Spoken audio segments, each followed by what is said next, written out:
आओ यार, सवाल वो दूर से पकड़ के लाया। मेरा बेटा, मेरा फरहाद, किस तरह अपने पल्लू से के साथ बांध लूं तुझे? कहाँ जाता है, किधर को चला जाता है? यार निकी, वो ये तो बहुत अजीब गरीब बातें करता है, बहुत सियानी बातें करता है। क्या? मुझे भी पिंजरे में कैद कर दो, मेरे ऊपर भी टिकट लगा दो। किसने देखा है? क्या देखा है? वो इधर, मेरा ख्याल है ये कोई नीला शेला फेरा है। वो पिंजरे में कैद था। कौन? क्या देखा है?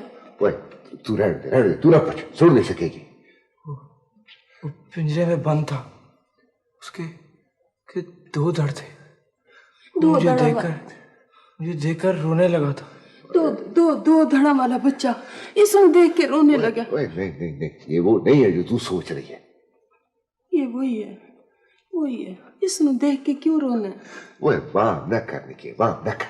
देख, दुनिया में अक्सर बेशतर इस तरह के वाकयात होते रहते हैं, कोई सिर्फ तेरे साथ नहीं हुआ था। मुझे ले जाओ, मुझे भी उस पिंजरे में कैद कर दो। वो आशी, जुल प्रॉब्लम खाना खुआ, बहुत भूखा है। भाई तो चुप करना, मुझे बताना रात को है। मैं तुझे खाना दे दूं।